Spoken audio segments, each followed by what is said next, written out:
Morning worship service.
Last 1 minute po, mag-start na po yung ating service.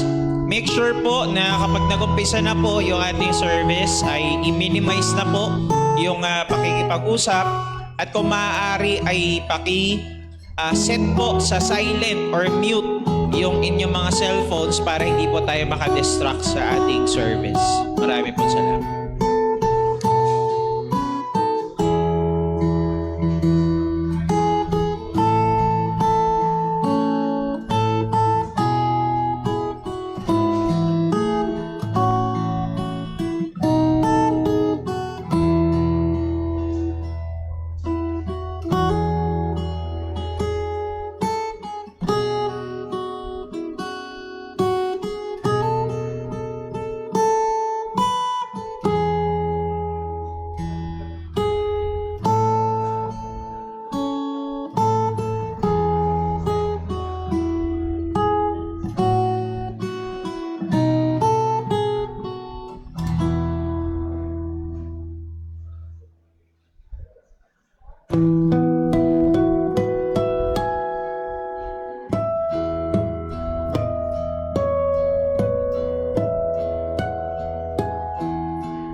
Sound check. Magandang umaga po sa bawat isa at atin ho'y inaanyayahan na ating mga kapatiran na sa labas at tayo ho'y magsipasok at muli purihin ang pangalan ng Panginoon. It's a rainy first Sunday of September. Tayo nagpapasalamat sa patuloy niyang kahabagan at biyaya sa bawat isa sa atin at muli as a family we would like to express our thanks sa mga nanalangin para ho sa aming panganay anak na si Timmy. At mula ho kahapon ng tanghali hanggang ngayon ay hindi na siya muling nilagnat. So for 2 days, nag-39.8 yung kanyang temperatura. So that's a high temperature para sa bata. So pag-pray ho patuloy ang recovery. Maging ni Sister Jonah, ilang araw siyang puyat na puyat. At nawa ho ay patuloy na manumbalik ang kanilang kalusugan. Well, ilang mga announcements po as we have agreed. Nung nag-meeting ho ang church 2 Sundays ago, ay ongoing ang renovation ho ng ating CR. Nakita niyo na may preview na. So hindi pa tapos na tapos. Pwede na ho magamit yung isa sa mga lalaki, dalawa doon sa mga babae. At Lord willing, next week or this week ay matatapos na ho yaan. So nawa ay and salamat ho sa Panginoon. Hindi mukha naman sa estima ho natin, hindi tayo mag-over sa budget. at mag-under tayo, makakatipid pa rin tayo at kasama ko si Brother Michael, namili ng mga bagay-bagay at nakakamangha kung paano ang Diyos ay kumilos upang makumpleto yung mga kailangan. So purihin ang Diyos sa bagay ho na yan. Ang isa ho sa malaking event na paparating sa ating church ay ang YouthCon. That will be on November. At hindi ho yan matagal, mabilis na lamang ho yan. Sa November 27, Lord willing, ay magdadaos tayo ng youth conference. It's a one-day conference from morning to the afternoon. Merong 3 preachings na nakakasa. Loving God with all our strength, loving God with all our mind, loving God with all our hearts. And that is ang pagmamahal sa Diyos with our strength, our affections, and our intellect. At nawatulungan tayo at gamitin ng Diyos ito para ho sa ating mga kabataan na talagang busy with all the technologies available, social media, nawa maitutok ang kanilang buong pagkatao sa Panginoon. So pag-pray ho natin yan. And then, mamayahong hapon ay merong Joy Fellowship, mga young people, mamayahong hapon yan pagkatapos ng ating prayer meeting. Speaking of that, ang ating prayer meeting ay nilipat from Friday to Sunday. So hindi tayo nawalan ng prayer meeting. Inilipat lang natin ang araw. At mamaya huyaan pagkatapos ng second service around 3:45 p.m. Yung mga gustong dumalo ay magstay lang ho para ho sa ating prayer meeting. And yun ho, mga kasama natin online, huwag ho mag-alala, ay magiging available pa rin naman ho online ang atin hong prayer time. So pag-pray natin yun, at first time natin gagawin ho ito at ito'y sinang-ayunan ng kalahatan ng ating iglesia at naging napaka-maganda sa iba na lalo na yung malalayo ang pinanggagalingan na hindi makapunta pag ho araw ng Biyernes. So again, those are some the changes na nangyayari sa ating hong bahay-sambahan and we believe na ito ho ay sa ikabubuti at lalo't higit sa ikakaluwalhati ho ng Panginoon. Muli, merong mga brochures ho dyan. Kung maaari, pwede ho kayo mag-uwi. Basahin niyo ho. Pwede nyo rin yung ibigay sa iba. May mga gospel tracts ho tayo. Iuwi nyo ho. Then magbigay tayo sa ating mga nakakasalamuha para ho sila ay maabot ng ebanghelyo ng ating Panginoong Hesus Kristo. That concludes our announcements and reminders. Meron ho bang may birthday ngayong linggo ng first Sunday, ng first week ng September? Birthday, anniversary, first week. Si Brother Kelly. Okay, so maaaring online kasama natin siya. Mukhang tinuturo si Brother Jerome. May nagtuturo kay Brother Jerome. Tinuturo ka, Brother Jerome, nung nasa likod mo. Kailan, si Sir Maris, kailan ang birthday ni Brother Jerome? September 30. Malayo-layo pa. Pero markahan yan sa kalendaryo. Advance happy birthday, Brother Jerome. Pero saka na yung pinakabati namin pag linggo na. Okay. Well, kung wala na ho, tayo dumako sa paghahanda sa ating pagsamba. At muli magkaroon tayo ng sandali ng tahimik. By the way, mayroon ho tayong Lord's Supper ngayong umaga hong ito. Tayo ho ay dumako sa ating pananalangin personal, hingin natin ng tulong, gabay at pagsiyasat ng Panginoon sa atin upang tayo maging handa sa pagsamba sa Kanya. Let us pray.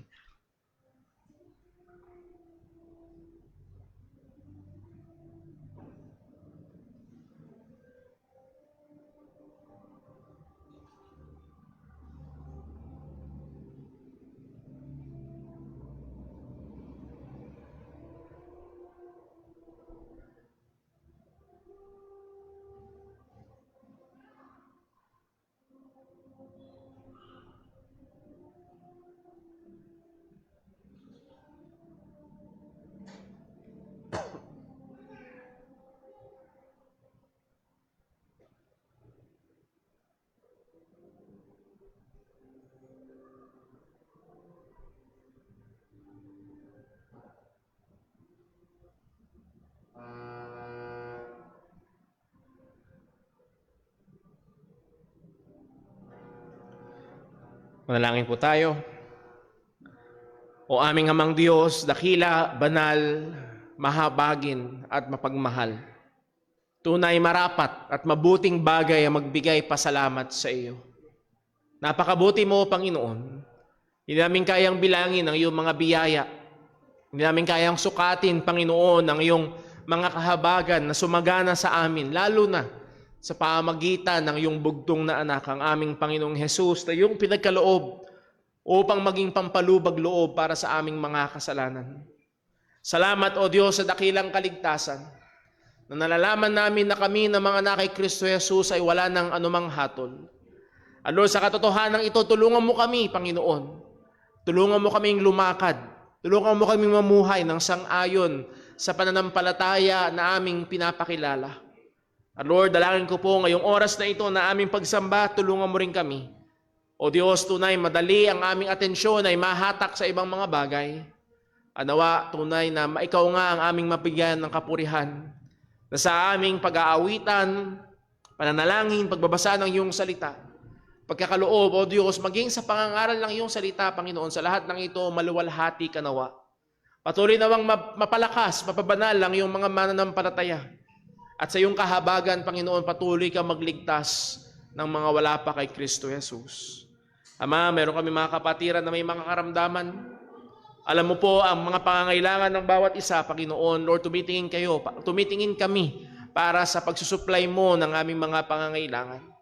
Lord, gayon din sa mga nakaraang karamdaman na iyong pinagaling, mga pangangailangan na iyong pinunan. Salamat, O Diyos, sa iyong kamay na mabuti. Salamat sa iyong katapatan. At sa lahat ng ito, Panginoon, patuloy ka na naming maluwalhati. At dalangin namin ito sa ngalan ng aming Panginoong Hesukristo.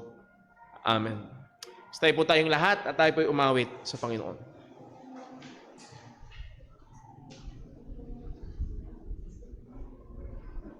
Tayo po'y umawit. Awitin po natin, Turn Your Eyes Upon Jesus.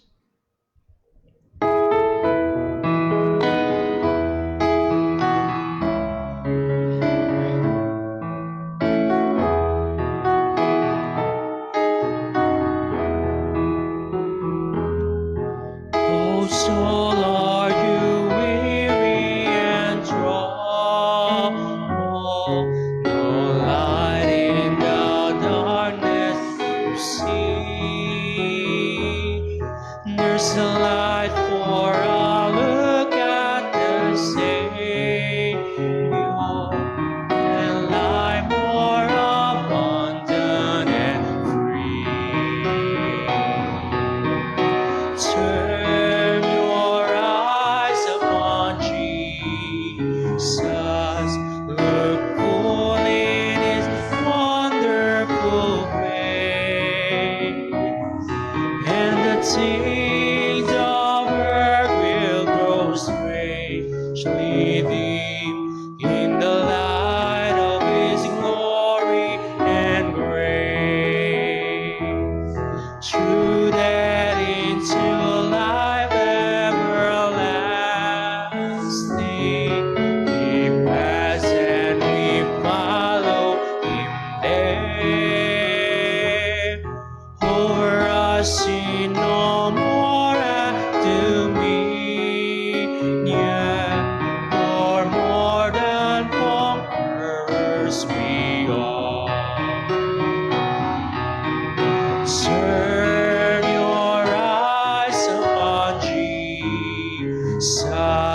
Look full in His wonderful face, and the things of earth will grow strangely dim in the light of His glory and grace. His word shall not fail you, He promised. Believe in Him, all will be well. Then go to a world that is dying, His perfect salvation to tell. Turn your eyes upon Jesus. Look full in His wonderful face, and the things of earth will grow strangely deep in the light of His glory and grace. Tayo po'y manatili na tayo para po sa pagbasa po sa salita ng Diyos.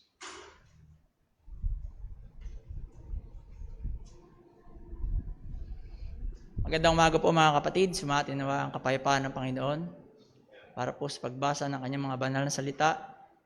Magmumula po sa aklat ng mga Hebreo, Kapitulo 12, talatang 1 hanggang 2. Sabay-sabay po nating basahin. Ready? Read. Kaya nga dahil napapalibutan tayo ng ganoon karaming mga saksi, iwaksin natin ang bawat bagay na sa atin at ang kasalanang mahigpit na pumipigil sa atin at takbuhin nating may pagtitiyaga ang takbuhing inilagay sa ating harapan. Ituon natin kay Jesus ang ating paningin sa Kanya na nagtatag at nagpakasakdal ng ating pananampalataya dahil sa kagalakang inilagay sa Kanyang harapan ay tiniis niya ang krus. Ipinagwalang bahala niya ang kahihiyan nito at ngayon nakaupo sa kanan ng trono ng Diyos. Pagpalain ng Panginoon pagkabasa ng kanyang mga salita, maaari na po tayo magsiupo.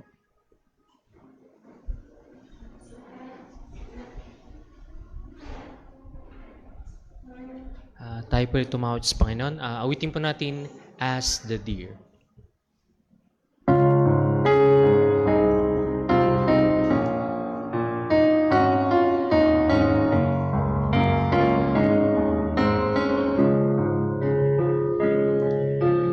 As the deer panteth for the waters, so my soul longeth after thee.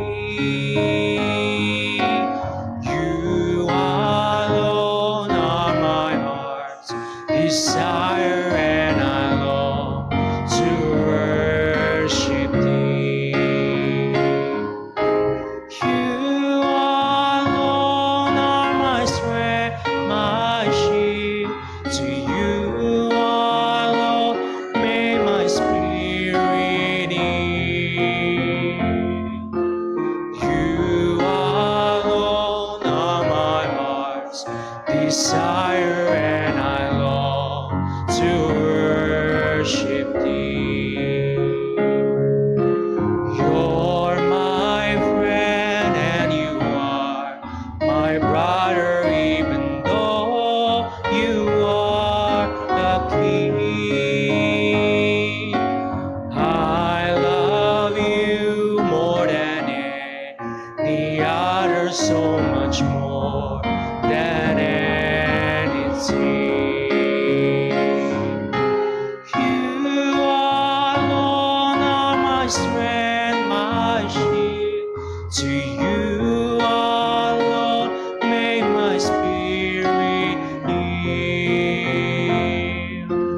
You alone are my heart's desire, and I long to worship thee. I want you more than gold or silver, only you, Lord, can satisfy. You alone are the real joy giver and the apple of my eye. You alone are my strength, my shield.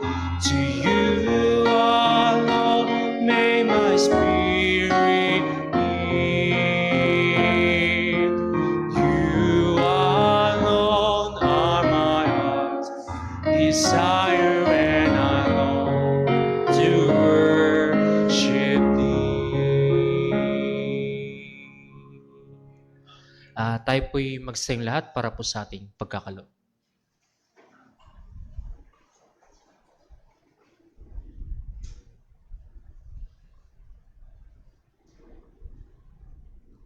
Magandang umaga po. Atin pong sabay-sabay na basahin ang mga talatang basihan sa ating pagkakaloob mula sa aklat ng 2 Korinto, Kapitulo 9, talata 6 hanggang 8. Sabay-sabay po nating basahin. Ready? Read. At ito ang ibig kong sabihin, ang nagtatanim ng kaunti ay kaunti rin ang aanihin. At ang nagtatanim ng marami ay marami rin ang aanihin. Ang bawat isa ay magbigay ayon sa ipinasya ng kanyang puso, hindi nanghihinayang o napipilitan lamang, sapagkat iniibig ng Diyos ang masayang nagbibigay. Kaya ng Diyos na pagkalooban kayo ng masaganang pagpapala sa lahat ng bagay, upang maging masagana kayo sa lahat ng uri ng mabuting gawa, habang pinupunan ang lahat ng inyong mga pangangailangan sa tuwina. Tayo po'y manalangin. O Diyos naming dakila, aming Ama na makapangyarihan sa lahat, tunay nga Panginoon na Ikaw ang siyang hari na nakaupo sa kanyang trono. Lord, salamat po na muli ngayong umagang ito ay pinagtipon mo po kami. Tinipon mo kami, Panginoon, sa iyong bahay-sambahan upang kami ay sama-samang lumulwalhati sa iyo, magpuri sa iyo at sumamba. Lord, salamat sa buhay na meron po kami. Kalakasan, ang lahat ng bagay, Panginoon, na meron po kami. Alam po namin at kinikilala namin na ang lahat ng ito'y nagmumula sa iyo, Panginoon. O Diyos, tunay nga na ikaw ang siyang lumalang at ikaw ang siyang nagmamay-ari ng lahat ng bagay na meron sa buong sanglibutan. Kaya nararapat, Panginoon, ang lahat ng mga bagay na ito ay magbigay ng kapurihan sa iyo, Panginoon. Lord, salamat sa araw-araw mong pag-iingat sa amin. Maging nakikita man namin ito ay hindi, alam namin, Panginoon, na ikaw ang siya nag-iingat sa aming mga buhay sa araw-araw. Salamat, Lord, sa araw-araw na provision mo sa aming mga pangangailangan, sa pagkain, sa lahat ng pangangailangan namin, Panginoon, sa araw-araw. Lahat ng ito, alam po namin ay dahil sa pagsustena mo. Lord, salamat dahil alam po namin na ikaw ang siyang gumagabay sa amin, ang nagkakaloob sa amin ng karunungan sa araw-araw, sa pagharap ng anumang mga suliranin sa araw-araw. Yung kalakasan, Panginoon, na pinahihiram mo sa amin, ang lahat ng ito'y biyaya mo, O Diyos, sa amin. At higit sa lahat, Lord, ang dakilang biyaya ng kaligtasan mo, Panginoon. Lord, hindi po kami karapat-dapat, pero salamat dahil inibig mo po kami bagamat kami makasalanan. Salamat, Panginoon, sa iyong habag ng Panginoong Hesukristo'y kinaawaan kami at siya ay namatay para sa aming mga kasalanan doon sa krus. O Diyos, salamat po. Hindi po kami karapat-dapat sa biyayang ito, Panginoon. O Diyos, kaya hayaan mo po na sa aming pagsamba, sa aming pagbibigay ng aming mga kaloob sa iyo, ay tumanaw kami ng pasasalamat sa iyo, Panginoon, sa lahat ng mga kabutihan mo na aming pong nararanasan. O Diyos, pagpalain mo po nawa ang mga malilikom na salapi. Gamitin ito, Panginoon, para sa lalo pang pagpapalaganap ng ebanghelyo at pagpapalawak ng iyong kaharian, Panginoon. Gamitin mo ito, Panginoon, para sa kaluwalhatian mo. At O Diyos, siyasatin mo po nawa ang aming mga puso. Tulungan mo kami, Panginoon. Tulungan mo po kami na maibigay ang mga kaloob na ito, na hindi napipilitan, kundi mayroong kagalakan sa aming mga puso. Maibigay namin ito, Panginoon, bilang aming pagsamba at pagbibigay ng kaluwalhatian sa iyo, Panginoon. Purihin ka, O Diyos, purihin ka. Ito po ang aming samot dalangin sa matamis at makapangyarihang pangalan ng aming Panginoong Hesukristo. Amen at amen.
Tayo po'y dumako sa ating pag-aaral ng salita ng Panginoon.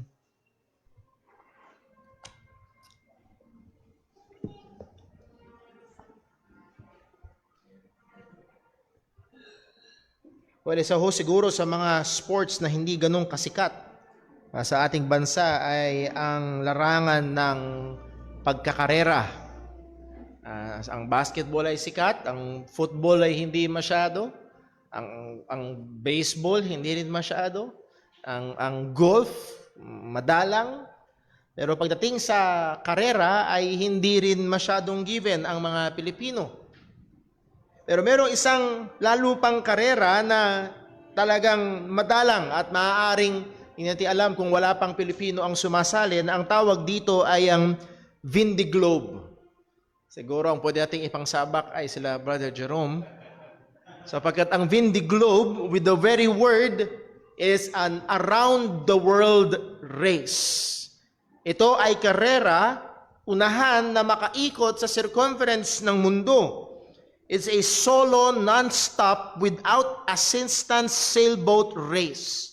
Nag-iisa ka sa isang bangka at unahan kayo na makaikot sa buong mundo.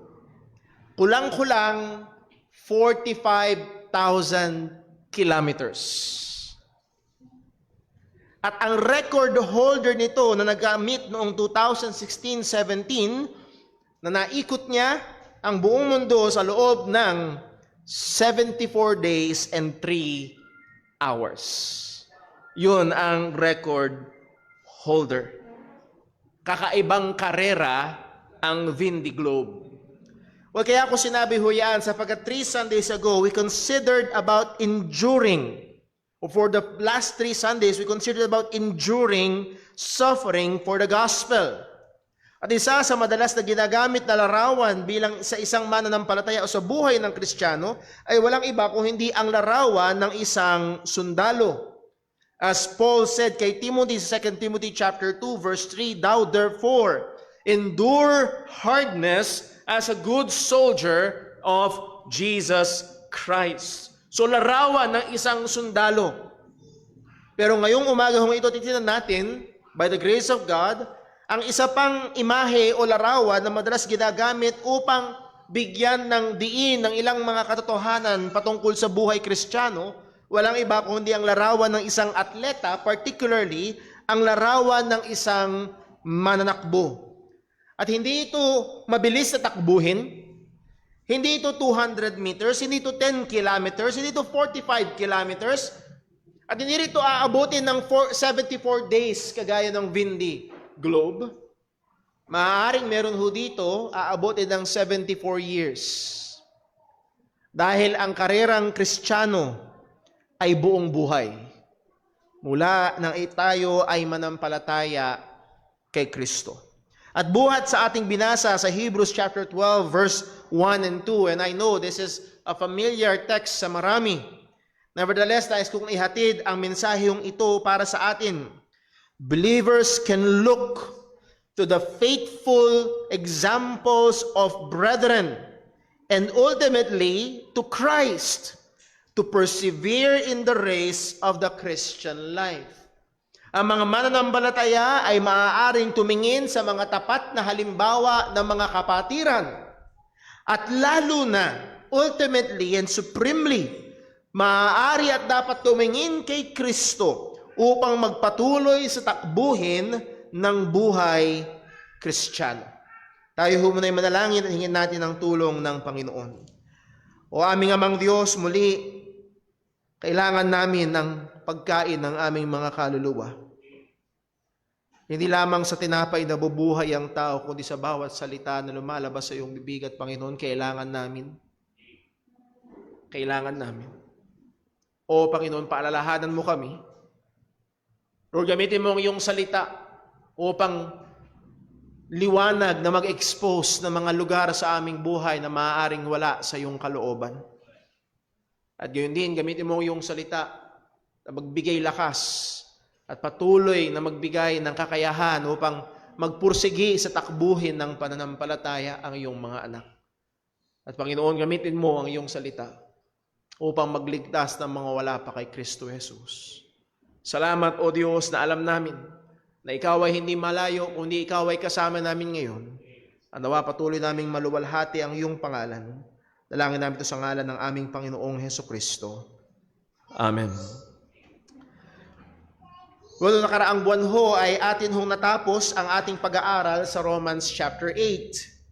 At yung naaalala ho ay natapos ang pag-aaral natin sa Romans chapter 8 sa very climactic statement ni Apostol Pablo patungkol sa seguridad ng kaligtasan natin bilang mga Kristiyano.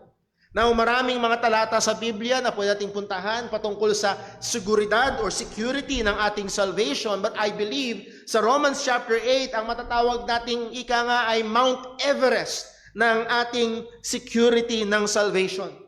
For us just to be reminded, balikan natin sa Romans chapter 8 verse 31 and we will tie this up sa ating pag-aaral ngayong umaga.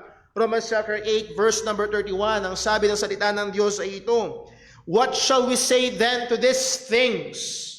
If God be for us, who can be against us?" And I hope na umaalingaw-ngaw pa rin sa inyong mga kaisipan, yung mga napag-aralan natin ng nakaraan, yung mga dakilang katotohanan. At hindi ito yung paggamit ng mga prosperity gospel na, well, God is for you, you will be successful every time. No! God is for you. Sino magwawagi laban sa iyo? Sino pa ang makapagdadala sa iyo sa kapahamakan? Hindi lang yon, verse 32. "He that spared not his own son, but delivered him up for us all, how shall he not with him also freely give us all things?" Again, madalas hina-hijack ng mga prosperity gospel preachers ang text na ito, binigay niya si Kristo. Hindi niya ba ibibigay yung career na gusto mo? Binigay niya ang kanyang anak. Hindi niya ba ibibigay yung boyfriend o girlfriend na gusto mo? Binigay niya ang kanyang anak. Hindi niya bibigay yung lupa't bahay na gusto mo. Wala ho diyan. Hindi yan ang pinag-uusapan. Ang konteksto rito ay kaligtasan. At kung ibinigay niya si Kristo para iligtas ka, hindi ba ibibigay at isusupply ng Diyos ang lahat ng kailangan mo upang ikaw ay magpatuloy sa pananampalataya? Ang sagot ay, of course, yes! Verse 33, "Who shall lay anything to the charge of God's elect? It is God that justifieth." Yes, ang kaaway nating Diablo, he is the accuser of the brethren. He always accuses us before God. Pero hindi magtatagumpay ang pag-alalatag ng kaso ng kaaway sapagkat dahil ang Diyos ang nagdeklara sa ating matuwid. Ang sabi sa verse 34, "Who is he that condemneth?" Sino ang hahatol? Sino ang magdadala sa parusa sa mga mananampalataya? Walang sagot ay wala. Well, bakit? It is Christ that died, yea, rather is risen again, who is even at the right hand of God, who also maketh intercession for us. Now here comes the question at tunay na umaalingaw-ngaw at napaganda na as I've said nga kanina ay mountaintop ng security ng ating salvation. Ang sabi sa verse 35, "Who shall separate us from the love of Christ? Shall tribulation?" Ang sabi ng love of Christ, "Shall tribulation or distress or persecution or famine or nakedness or peril or sword?" By the grace of God, mga kapatid, pinag-aralan natin sa Sunday School. Kung naaalala nyo, yung grabing persecution na dinaanan ng mga mananampalataya, it did not separate them from the love of Christ. "Who shall separate us from the love of Christ?" Verse number 36, "As it is written, for thy sake we are killed all the day long. We are accounted as sheep for the slaughter. Nay, or no, in all these things we are more than conquerors through him that loved us." Mananagumpay ang mananampalataya sa harapan ng pag-uusig. Oo, sa banta sa iyong buhay, mananagumpay ang mananampalataya. Hindi sa pamamagitan ng, well, hindi ako namatay, kung hindi, kahit sa harap ng kamatayan, hindi niya ikinaila si Kristo. We are more than conquerors through Him. Muli, pag tumingin ka sa iyong sarili, matatalo ka. Imagine mo pa lang, yun napasok ka lang sa posporo, ang sakit. Sisigaan ka ng buhay. Ipapakain ka sa leon. Lalapit pa lang yung aso sa'yo, natatakot ka na, leon! Pero paano nagtagumpay ang mga mananampalataya? Again, their victory is not keeping their life. Their victory is still believing in Christ. It is through Him that loved us. Verse 39, for I am persuaded, and I hope bawat isa sa atin dito ay kumbinsido kagaya ni Pablo that neither death, nor life, nor angels, nor principalities, nor powers, nor things present, nor things to come, nor height, nor depth, nor any other creature shall be able to separate us from the love of God which is in Christ Jesus our Lord. Walang makakapaghiwalay sa atin sa pag-ibig ng, and again, yung pag-ibig na yan, it's the saving love of God through Christ. So, let me just give a note of encouragement. Maaaring meron dito sa iyong buhay pananampalataya ay medyo nanlulupaypay, medyo discouraged. Ikaw ay stress, ang daming gawain, maraming mga bagay na dumarating at pagsubok. Even maaaring dumadanas ka ng persecution. It may not be life-threatening persecution. You may be discouraged. O nais kitang i-encourage, kapatid, subukan mong umakyat sa bundok na ito ng ating security at langhapin mo ang masarap na hangin. Yung napakatinding kaligtasan na ginawa ng Diyos para sa atin. Now, along these clear and strong statements of our secured salvation runs the parallel line of the believer's perseverance. Ito ang maganda sa Romans 8. Well, secured na pwede na palang mamuhay ng kahit anong kaparaanan. Secured na salvation, pwede palang magkasama-sama. And there are those na dinadala sa ganitong maling conclusion ang dakilang kaligtasan. Well, that cannot be. As we have studied, again, kasama ng seguridad ng ating kaligtasan ay ang katotohanan ng mga mananampalataya ay magpapatuloy sa pamumuhay para kay Kristo. Napapatuloy sa pananampalataya. Andun yung katotohanan ng perseverance of the saints. Ang sabi sa Romans 8 verse 23, ang sabi ng salita ng Diyos ay ito, and not only they, but ourselves also. Not only creation, but ourselves, believers, which have the first fruit of the Spirit, even we ourselves groan within ourselves, waiting for the adoption, to wit, the redemption of our body. Well, Brother Paul, nasan yung pagpapatuloy dyan? Nahandun sa salitang waiting. Waiting. Waiting. Nakatingin ka. Nag-aantay ka sa pagtubos ng Diyos sa ating katawan. Sa resurrection ay pinangako ng Diyos.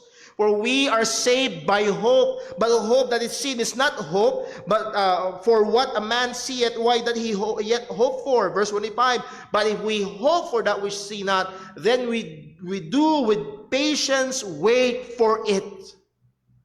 Ang mga Kristiyano ay nahandon ng matyagang paghihintay sa pinangako ng Panginoon. Ang ibig sabihin, hindi nila tinatalikuran, hindi nila winawalang bahala, they do not turn away, they do not let go, but wait patiently and faithfully for God's promise.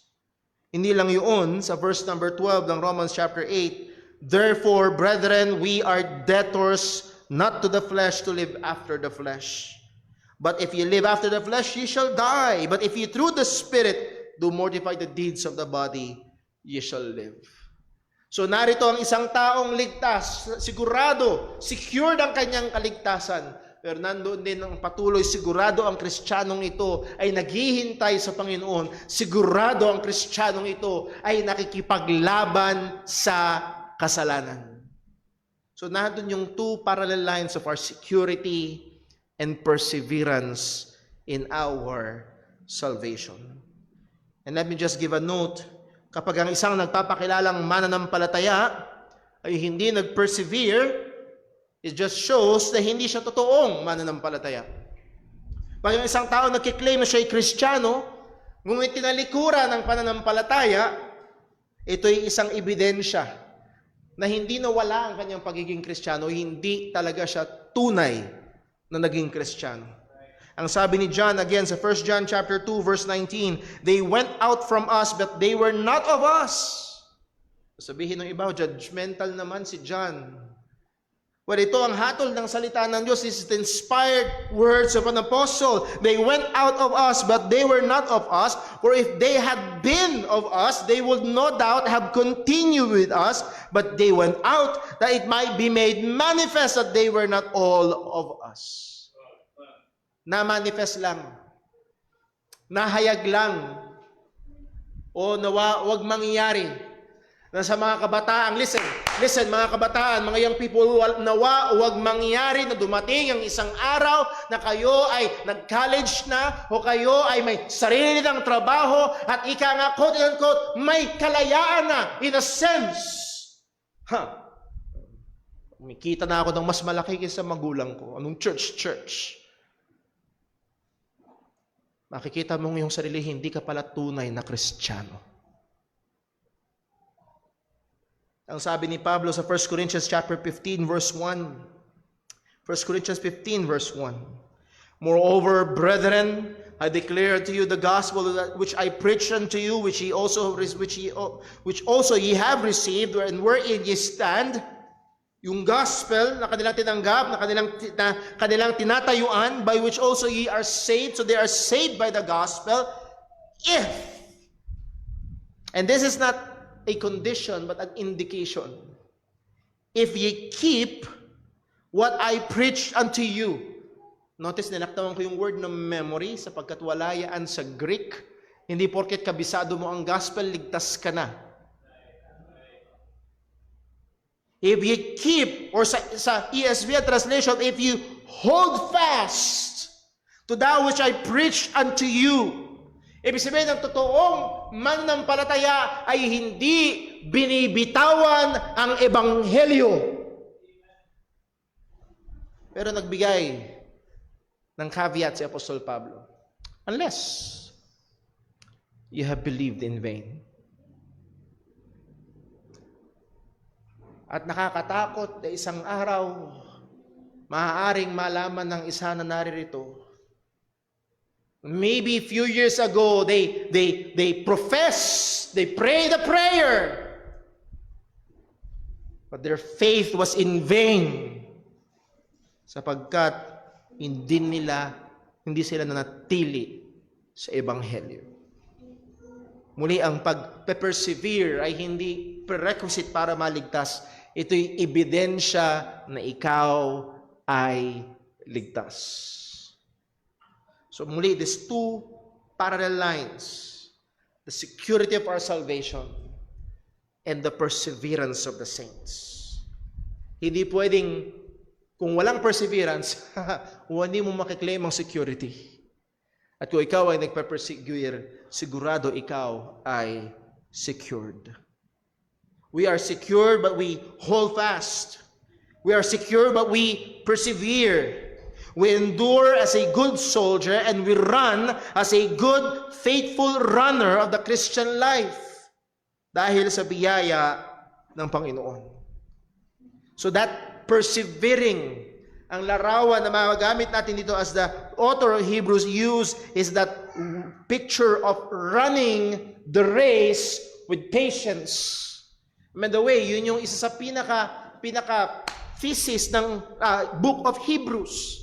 Tinatawagan at binibigyang babala ng author ng Hebrews ang mga Jewish Christians. Sinasabi niya, huwag niyong talikuran si Kristo. Huwag kayong bumalik sa Old Testament sacrifices. Huwag na kayong bumalik sa pag-aalay sa templo. Mas dakila si Jesus sa mga anghel. Mas dakila si Jesus kaysa mga Levites. Mas dakila si Jesus sa templo kay Moses, kay Abraham. Mas dakila si Jesus kaysa mga hain na hayop.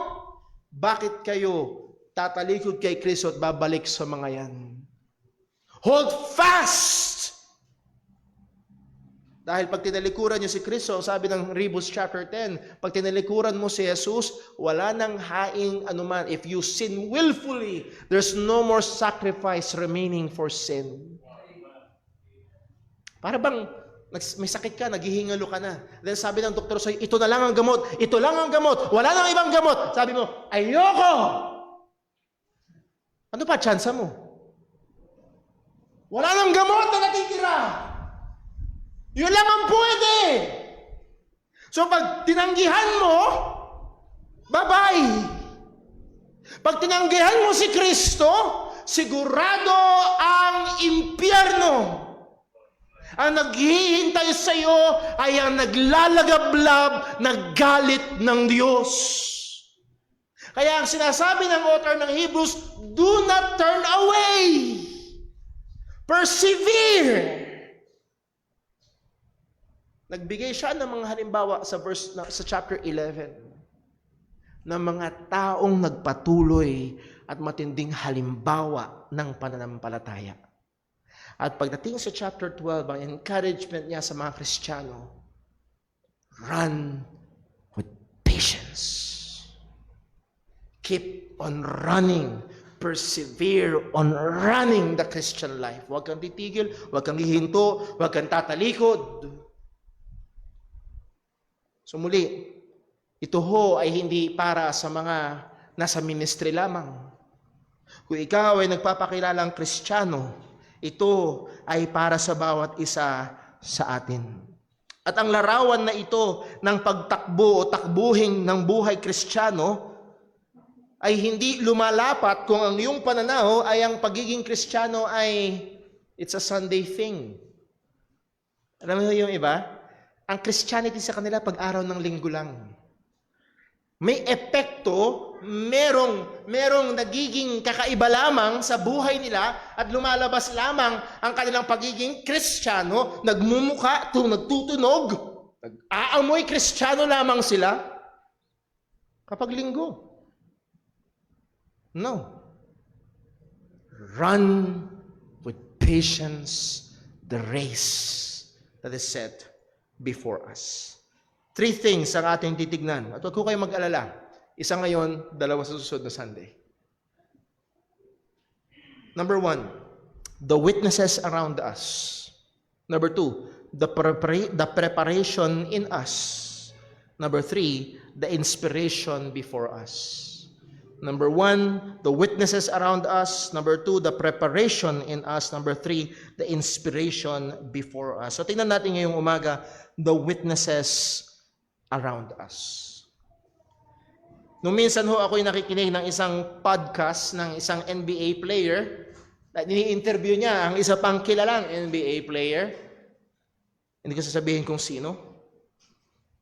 Pero siya ay tinanong, paano nangyari na nagsimula kang mag-basketball? Kito mo nga sa akin, paano ka nagsimula mag-basketball? Kailan nangyari na inisip mo at nagdesisyon ka na ito ang gagawin mo sa buhay mo? At ang sabi ng basketball player na ito, minsan daw nung siya'y bata, ay naglalaro-laro na sila dahil sila ay pamilya ng mga atleta, tatay niya, mga kapatid niya, lahat sila, pala sports, at magkakaiba sila ng sports, at kanya medyo nahihiligan niya ang basketball. Pero dumating daw ang isang araw na siya ay sinama ng kanyang ama at nanood sila ng isang basketball game. At doon daw sa laro na yon, sabi niya, kaya ko yan. Gusto ko yan. While watching itong mga manlalaro, ito ang nagbigay inspirasyon sa kanya to pursue a career to be an NBA player. Now, with that, nais kong tignan natin na narito sa chapter 11 ng Hebrews na naglatag ng mga iba't ibang pangalan ang author upang bigyan tayo ng halimbawa na makita natin ang iba't ibang mga tao from different times na nabuhay sa pananampalataya at nagpatuloy sa pananampalataya, at dapat tayo bilang mga Kristiyano ang ating tugon, gusto ko yan. Hahabulin ko rin yan. Kung paano sila ay nabuhay sa pananampalataya at nawa ako rin. Sa verse 1 ang sabi, wherefore. It's the same as the word therefore. At itong word na wherefore or therefore, it means result. Ibig sabihin, ang chapter 12 verse 1 ay resulta Resulta ng alin? Well, his previous statements. Ano ang previous statements? Dito sa chapter 12, sa chapter 11, nakilala bilang the Hall of Fame of Faith, ay nahando ng iba't ibang mga pangalan ng mga naunang mananampalataya going back way to Abel. Sa chapter 11, verse 4, nandun si Abel, halimbawa ni Abel. Chapter 11, verse 5, si Enoch. Verse 7, Noah. Verse 8, Abraham. Verse 11, Sarah. Verse 20, Isaac. Verse 21, Jacob. Verse 22, Joseph. Verse 23, Moses. Verse 31, Rahab. Verse 32, pinagsama-sama na, Gideon, Barak, Samson, Jephthah, David, and Samuel, and the prophets. I think sa verse 35 hanggang 38 ng chapter 11, these are the persecuted believers. Now, ilang bagay lamang ho mula sa listahan ng chapter 11, itong inspired list ng mga mananampalataya na naging matagumpay at nagpatuloy sa pananampalataya ay hindi nangangahulugan na mga taong ito ay perpekto. Hindi ito mga taong mga malaanghel sa kanilang buhay. Ito, pag tinignan natin at in-examine natin ang buhay ng mga mananampalatayang ito, sila ay mga taong hindi perpekto. Meron sa kanilang mga nagsinungaling. Meron sa kanilang nag-commit ng adultery. Meron sa kanilang mga nagduda. Meron mga sumuway sa Panginoon. In short, ito ay listahan ng hindi mga perfect believers, but again, believers that are still sinful. Sounds familiar? Mananampalataya pero makasalanan pa rin. Sounds familiar? Sino yun? Tayo. At minsan may pagkakataon na niisip natin, well, yung mga tao sa Bible, mga dakilang higante ng pananampalataya. Mga kapatid, narito ang katotohanan, pareho din natin silang mga makasalanan. Nevertheless, narito, ang Diyos ay nagbigay pansin sa kanila, sa kanilang pananampalataya sa Panginoon. But they truly believed God and lived their lives and faced oppositions and hardships by faith. So ang sabi ng author ng Hebrews, balik tayo sa chapter 12 verse 1, wherefore, seeing we are compassed about with so great a cloud of witnesses. That word compassed about, ibig sabihin we are enclosed or encircled. Napapalibutan, napapaligiran. At maraming mga commentators or teachers ng Bible ay niniwala na ang writer nito ay humihiram ng larawan sa sporting events noong Roman times na kung saan ang mga atleta ay pinanonood ng maraming mga tao. For example, sa Colosseum ng Roma ay nahandoon ang mga gladiators na nakikipaglaban at sila napapalibutan ng mga tao na nag-cheer, wow, galing! Now, ibig sabihin ay wala silang tatakasan, sila'y napapaligiran. At yun yung ini-imagine o yun yung tingin ng iba dito sa sinasabing we are compassed about with so great a cloud of witnesses. Maniwala ho kayo may iba't ibang interpretasyon sa witnesses ho na ito. I've listened to a preaching, ang sabi ng isang pastor, witnesses na yan ay mga ibang mananampalataya na nakapaligid sa iyo at nakatingin sila at chini-cheer ka, go, go, go. Ang mga witnesses na yan ay mga unbeliever nakatingin sa iyo, tinitignan kung totoo ba ang buhay mo bilang Kristiyano. Well, again, I believe the best na interpretation ho dito, itong witnesses ho na ito actually, it's so great a cloud of witnesses, it will help us na yung word na salitang witnesses is from the Greek word martus. Hindi Marcus, martus. It's where we get the word martyrs.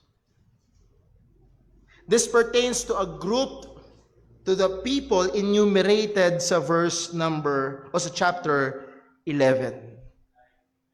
Sila ay nakapaligid at nagpapatotoo. Walang iniwan yan sa, maybe na-imagine mo, na ikaw ay napapaligiran ng iba't ibang mga tao at sinasabi, kaya mo yan. Kaya mo yan. Ginawa namin, no? Kaya mo yan. At wala kang pwedeng puntahan dahil napapalibutan ka. Wala kang pwedeng ikutan. At maaaring yung mga mananampalataya noong time na yun na natutuksong mag-forsake sa kanilang pananampalataya. Ang sinasabi ng writer ng Hebrews, darito ang maraming patotoo. It's by faith. It's always been by faith. At the point that being made ay hindi so much na sila ay nakatingin at nanonood sa atin, kundi baligtad. Itong mga witnesses na ito ay hindi nakatingin sa atin, kundi tayo ang nakatingin sa kanila. Sila ay patotoo, hindi ng kanilang sariling buhay, kundi sila ay patotoo ng pananampalataya. Na ang pananampalataya sa Diyos ang siyang talagang tunay at the just shall live by faith. At walang ibang paraan, hindi yung mga ritual sa lumang tipan ang siyang magliligtas. Hindi yung mga ritual at mga gawain at pag-aalay sa lumang tipan ang tunay na makapagbibigay lugod sa Panginoon. Ang binibigyang pansin ng Diyos primarily ay yung pananampalataya. So we as Christians must consider the testimonies and be encouraged and be instructed. And by the grace of God, be amazed sa buhay ng mga tao, mga mananampalataya na nauna sa atin. At mamangha tayo sa biyaya ng Diyos na gumabay at nagsustento sa kanilang pananampalataya. Ang sabi ng Romans chapter 15 verse 4, for whatsoever things are written aforetime were written for our learning, and that we through patience and comfort of the Scripture might have hope. So pag binasa mo ang mga naunang nasulat, binasa mo ang lumang tipan, you will read of these Bible characters.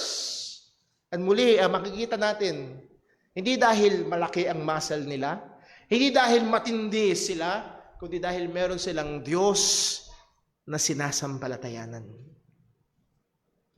That is why we should not despise reading and studying the Old Testament books. Kung naalala niyo ho sa ating How to Study the Bible, pagdating sa lumang tipan, primarily sa mga narratives, isa sa mga bagay na maaaring matutunan natin doon, ang pakinabang natin doon, ay bigyang pansin ang buhay ng mga nauna sa atin at tingnan ang mga ginawa nilang nakalugod sa Diyos at mga ginawa nilang hindi nakalugod sa Diyos. Now, if I also encourage us, mga kapatid, na tayo ay magsimulang tumingin at magbasa ng mga patungkol sa mga naunang mananampalataya sa atin. At tayo ay ma-encourage ng kanilang mga buhay kung paanong sila ay namuhay sa pananampalataya kay Kristo. At oo, nabuhay at namatay para kay Kristo. Let me just cite some examples. If you will be able to read, at maaaring you can buy a biography of these people. For example, si Adoniram Judson, na nabuhay noong 1800s at siya ay naglingkod sa Panginoon sa Burma for 40 years. Sa grabing mga kalagayan, nagpatuloy siya sa paglilingkod. Ang lalaking si William Carey na nagturo o tinuruan niya ang kanyang sarili ng Latin, Hebrew, and Greek self-study.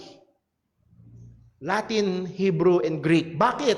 Sapagkat tinranslate niya ang Bible patungo sa iba't ibang mga lengguwahe, Bengali, Sanskrit, at iba pang mga dialekto doon sa India. Upang yung mga tao sa India ay magkaroon ng kanilang Biblia. Or, maaaring hindi ka pupunta sa ibang mga bansa para dalhin si Kristo. Pwede mong basahin at gamitin ng Diyos para sa ating buhay, lalo na sa buhay ng pananalangin ng lalaki na nagngangalang si George Mueller. Si George Mueller ay isang Kristiyanong evangelist at isa sa mga ginawa niyang ministry ay pagtatayo ng mga bahay ampunan. At sa kanyang lifetime, si George Mueller sa kanilang mga iba't ibang mga bahay ampunan ay nag-alaga, take this, nag-alaga ng may 10,000 mga bata. Ang mga batang ito, isa sa pangunahin nilang layunin ay maturuan ng salita ng Diyos. Sabi ni George Mueller, isa sa mga sikat na bagay patungkol kay George Mueller, sabi niya, hindi ako nanghihingi ng tulong. Never siya nanghingi ng tulong. Lagi lang daw siyang nananalangin. At di ko makalimutan nung binasa ko yung tala na may pagkakataon na okay, kakain na ang mga bata, kakain na, tinawag na ang mga bata, pinaupo na. Pero walang pagkain. Nag-pray si George Mueller. At maya-maya may kumatok.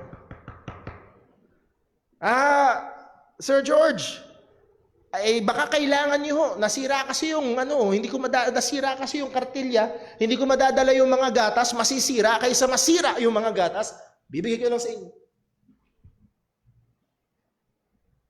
At meron silang nakain. O mga kapatid, read about. At isang magandang bagay ho sa mga ito, sabi nga ng isang theologian, these biographies of previous believers are live action theology. Alam niyo yung live action? Minsan may napapanood yung mga young people, mga anime, pag ginawang live action, for example, live action Dragon Ball Z. Ibig sabihin, hindi cartoons, kundi live people. Ang mga biographies daw ay live action theology. Mga taong nananampalataya at yung kanilang buhay, yung kanilang pananampalataya ay nakita sa kanilang mga buhay. So malaking pakinabang sa atin na tumingin sa mga nakaraang mananampalataya na nasulat sa Biblia at sa mga nakaraang mananampalataya na nauna sa atin at nabuhay at nagpatuloy at naglingkod bilang mga Kristiyano. Mga naunang tumakbo at sa biyaya ng Diyos nagtapos ng maayos. At nawa ito ay magbigay sa atin ng patuloy na lakas at encouragement upang tapusin ang takbuhin na inilagay sa atin harapan ng Panginoon. Sa Philippians chapter 3 verse 17, ang sabi ni Apostol Pablo ito, Philippians 3:17, Brethren, be followers together of me. Sumunod kayo sa akin. At hindi lang siya, kundi ang sabi ni Pablo, and mark them which walk so as ye have us for an example. Markahan mo sila na lumalakad na kagaya namin bilang inyong mga halimbawa. At napakarami sa biyaya ng Diyos na mga naunang mananampalataya sa atin na maaaring maging mabuting halimbawa sa atin. I for one ay nakikinabang. May mga pagkakataon na nanonood ako ng mga videos about kay John MacArthur. Si Lolo MacArthur ay matanda na. At lalo na nung siya'y naoperahan pa, lalong nagmukhang matanda si John MacArthur. Pero may mga pagkakataon na ini-interview siya, tinatanong siya, paano yung ginagawa mong pag-aaral? Paano yung ginagawa mong paghahanda? At itong mga halimbawa na habang pinapakinggan na nagiging challenge, nagiging rebuke, nagiging example. Ito'y nagiging tulong upang mas maging masipag pa at tapat sa takbuhin na binigay ng Panginoon, particularly sa ministeryo ng pagpapastor. So isang halimbawa lamang po yun. Let me encourage you, ladies, search for biographies of Christian women who served God. O magkaroon kayo ng pananaw o halimbawa, paano ba? Yung mga lalaki lang ba ang pwede maglingkod sa Diyos? Paano ba ang mga babae? Paano ba maglilingkod sa Panginoon? And there are good examples of that. So muli, balik tayo sa Hebrews chapter 12, verse 1. Wherefore, seeing we also are compassed about with so great a cloud of witnesses. And let me end here, then tutuloy natin next week ang ibang mga punto. Ang sabi ng salita ng Diyos, let us. Or pala nung ibig sabihin ng let us? It calls us to action. Hindi pwedeng pagmamasdan natin at bibigyan nating pansin kung paano ang mga mananampalataya ay nabuhay sa pananampalataya, then we will be amazed. Wow, galing naman nila, grabe. Well, ang galing naman ni David, grabe ang pananampalataya. Ang galing naman ni Samson, ang galing naman ni Abraham, ang galing naman ni mga propeta, ang galing naman ni Daniel. Wow, woohoo! It's not enough to be amazed. Ang sabi ng writer ng Hebrews, let us. It should have a life effect sa atin. Tinatawag ito tayo na merong gawin. Meron tayong dapat na maging mga aksyon. And Lord willing, next Sunday titignan natin anong sinabi ng salita ng Diyos na aksyon natin patungkol sa bagay na ito. Let us lay aside every weight and the sin which doth so easily beset us, and let us run with patience the race that is set before us, looking unto Jesus, the author and the finisher of our faith, who for the joy that was set before him endured the cross, despising the shame, and is set down at the right hand of the throne of God. Mga kapatid, napapaligiran tayo ng maraming mga naunang mananampalataya. Hindi tayo ang unang naging Kristiyano. Maraming nauna sa atin at marami tayong matututunan mula sa kanila. Bigyan natin itong pansin at ito nawa ay magbigay sa atin ng init at pagpapatuloy sa ating takbuhin bilang mga mananampalataya ng Ebanghelyo ni Kristo. Let's pray. Panginoon Diyos, aming Ama sa langit, salamat po sa biyaya mo.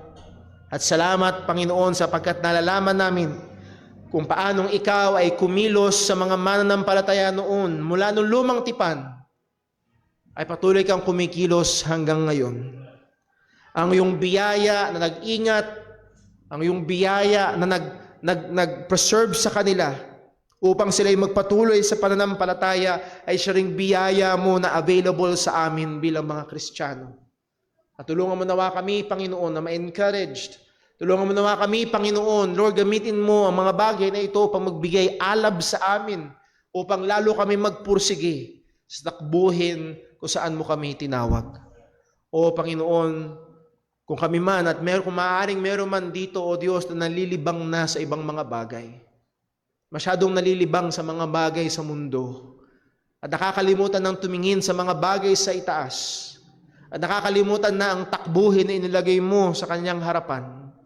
O Diyos, ikaw po nawa ang magpaalala.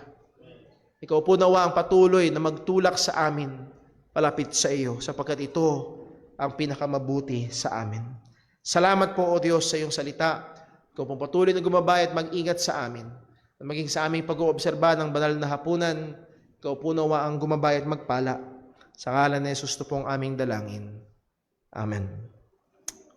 Dadako ho tayong diretso sa ating banal na hapunan. Hiningan ko po ang ating mga deacons, si Brother Junjun, si Brother Totoy, si Brother Alex. Siguro samahan na lang po ni Brother Daryl. Mabilis na paliwanag ho mula sa salita ng Panginoon. Ang pag-oobserba ho ng banal na hapunan dito sa JCBC ay hindi ho kagaya sa ating nakagisnan na basta pumila ka, okay na. Pag-oobserba ho natin ay isang ayon sa salita ng Diyos sapagkat may kahigpitan po ang sinasabi ng salita ng Panginoon. Babasahin ko lamang ho muna mula sa 1 Corinthians chapter 11 verse 27. Ang sabi, kaya't kung ang sino mang kumakain ng tinapay o umiinom ng sasaro ng Panginoon na di nararapat, ay magkakasala sa katawan at dugo ng Panginoon. So pwede ho pala mangyari na gagawin natin ito, pero magkakasala pa. Kung hindi ka nararapat. Una, kung hindi ka Kristiyano. Dahil kung hindi ka Kristiyano, hindi ka bahagi ng katawan ni Kristo. Hindi ka pa nahugasan ng dugo ni Kristo. So, wala. Hindi para sa iyo ang gawain na ito. So, kung alam mo sa iyong sarili na ikaw ay hindi pa mananampalataya ni Kristo, please, wag. Pangalawa, kung ikaw naman ay mananampalataya, hindi ka man lang sumusunod pa sa tubig ng bautismo, ibig sabihin namumuhay ka sa patuloy na pagsuway sa Panginoon. Well, kapatid, dahil sa tawagin sa pagsisisi at sumunod ka sa kalooban ng Diyos, ngunit kung hindi mo pa ginagawa yan, o nais kitang paalalahanan, sana ay huwag ipagpaliban mo muna ang pakikibahagi dito. We exercise ang tinatawag na we exercise a guarded communion. Yung iba, closed communion para sa members lamang, pero we exercise guarded communion. Ito ay para sa mga mananampalataya. Now, sinasabi, Brother Paul, ako'y Kristiyano na, ako'y sumunod na sa tubig ng bautismo, pero may problema ako sa aking buhay. At sabi ng verse 28, tatapot siya sa atin ng tao ang kanyang sarili, at saka kumain ng tinapay at uminom sa saro. Anong ibig sabihin? Hindi lisensya ang kasalanan para huwag kang makibahagi. Ikaw ay Kristiyano, hindi dapat maging dahilan ng kasalanan para huwag kang makibahagi dito. Kundi dapat pagsisihan mo ang kasalanan. Pagsisihan mo ang kasalanan. Kung pipiliin mo ang kasalanan, hindi ako magpapartake sa Lord's Supper dahil sa kasalanan, yan ay isang mapanganib na kalagayan. So pagsisihan mo ang kasalanan at makibahagi ka sa banal na hapunan na ito. Tayo ho ay magkaroon ng ilang sandali ng pananalangin at pagsiyasat at upang tayo ay maging handa sa pagtanggap ng banal na hapunan. Let us pray.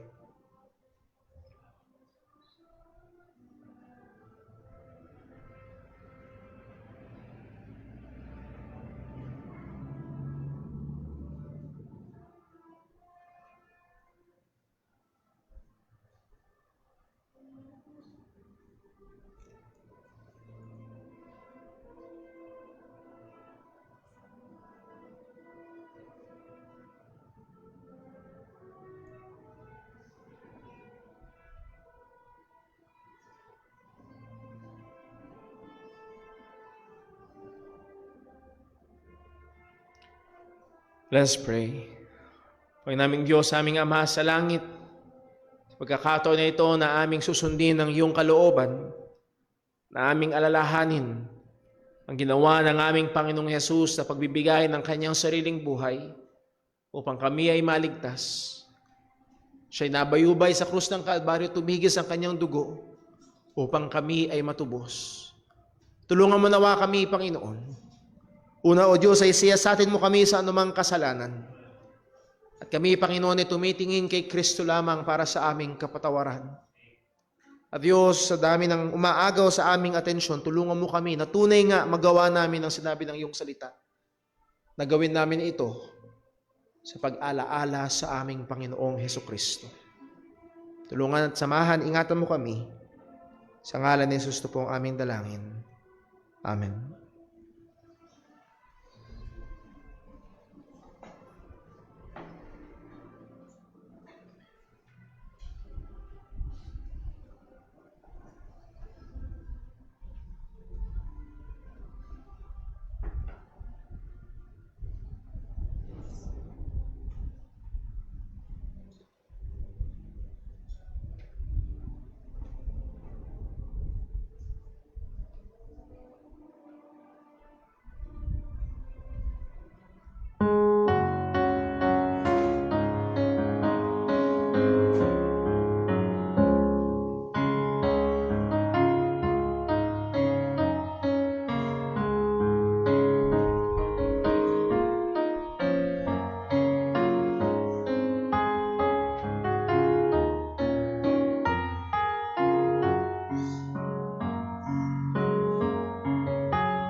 sapagkat tinanggap ko sa Panginoon ang ibinibigay ko naman sa inyo. Ang Panginoong Hesus ng gabing siya'y pinagkanulo ay dumampot ng tinapay, at ang siya'y makapagpasalamat ay kanyang pinagputol-putol at sinabi, "Ito'y aking katawan, Na pinagputol-putol dahil sa inyo. Gawin niyo ito sa pag-alaala sa akin." Kainin po natin.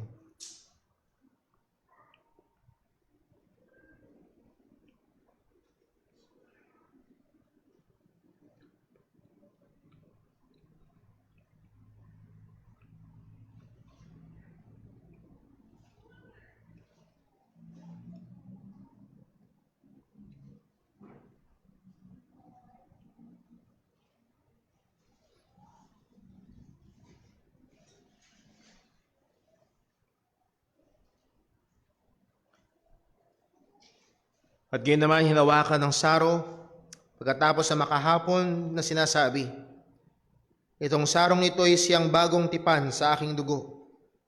Gawin niyo ito sa tuwing kayo'y magsisiinom sa pag-alaala sa akin." Inumin po natin.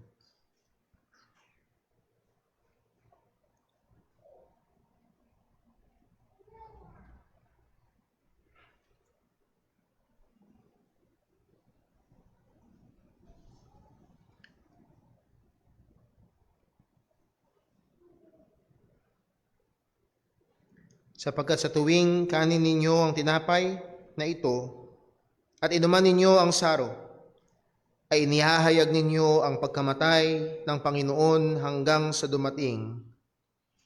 muling pagdating niya. Let's pray. Panginoong Diyos, aming Ama sa langit,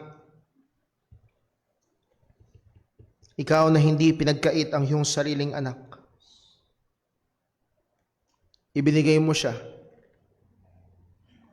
sang-ayon sa iyong kalooban, sang-ayon sa iyong plano. Ibinigay mo ang iyong bugtong na anak. At siya ay napako sa krus. Siya ay nabugbog dahil sa aming mga kasalanan. Siya ay hinugupit dahil sa aming mga pagsalansang. Ang parusa at puot na dapat ay para sa amin, siya ang tumanggap. Ang saro ng iyong puot na dapat kami, Panginoon, ang iinom, siya ang uminom. Upang kami na iyong mga kaaway ay ipagkasundo sa iyo. At ngayon kami, O Diyos, na mga mananampalataya, na inampon mo sa iyong pamilya. O Diyos, nawa wag mawala sa amin ang pagkamangha sa biyayang ito. Huwag naman dumating, Panginoon, na maging mababaw ang pagtingin namin sa Ebanghelyo. Huwag dumating, Panginoon, na mawalang bahala sa amin kung gaano katinding halaga ang binayaran ni Kristo para sa aming kaligtasan. At Lord, kung siya ay namatay para sa amin, tulungan mo kami na mabuhay para sa Kanya. Nawa hanggang sa muling pagbalik mo, ay masumpungan mo kami na namumuhay at inihahayag ang katotohanan ng pagliligtas ni Kristo. Lahat ng ito, Panginoon, ay hinihiling namin sa ngalan ng aming Panginoong Hesus. Amen. Say po tayong lahat at awitin natin ating pangwakas na awit. Muli, yung mga cups, lagay ho natin doon sa mesa sa likuran.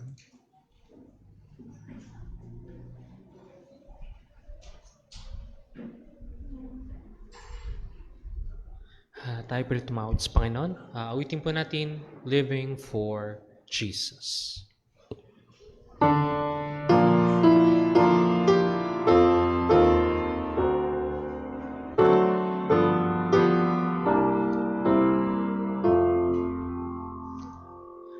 Living for Jesus, a life that is true, striving to please Him in all that I do, yielding allegiance, glad-hearted and free.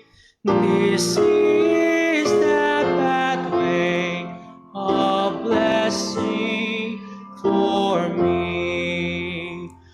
Oh Jesus, Lord and Savior, I give myself to Thee, for Thou in Thine atonement didst give Thyself for me.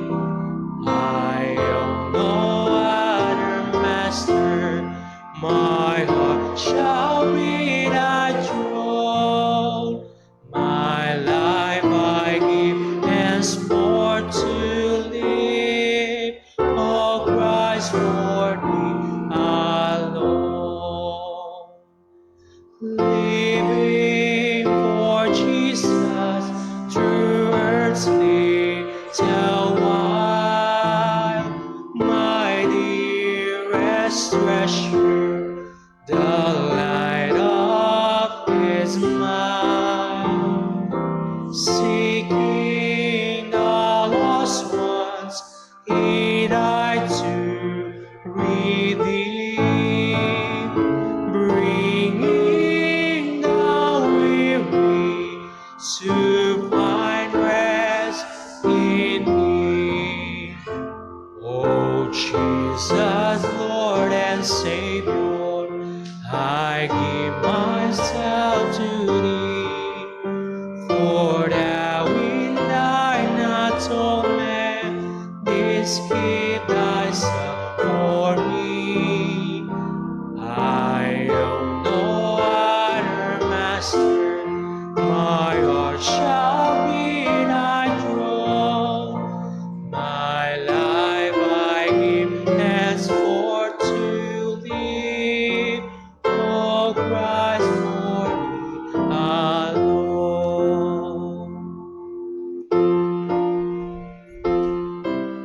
Purihin po ang pangalan ng Panginoon. Salamat po sa bawat isang naririto, maging sa ating mga kasama online. At patuloy ko ho na ine-encourage ang bawat isa na pagbulayan natin ang mga katotohanan ng Diyos na atin na pag-aralan ngayong umaga. At nawa ito'y patuloy na magsilbing kalakasan at ilaw sa atin sa pagharap natin sa buong linggong ito na punong-puno ng mga pagsubok at mga bagay na hindi natin nalalaman na mangyayari. Nawa patuloy tayo maging instrumento ng katwiran saan man tayo dalhin ng Panginoon. At sa ating paghiwa-hiwalay mga kapatid, ang pagmamahal ng ating Ama, ang biyaya ng ating Panginoong Hesukristo, at ang kapangyarihan ng Banal na Espiritu ay sumabawat isa sa atin. Patuloy namang makita ng mga tao sa ating paligid na tayo ay mga mananampalataya ng ating Panginoong Jesus. Magandang tanghali po. We are now dismissed. Reminder po, ay second service natin 2 p.m. Prayer meeting natin 3:45 p.m.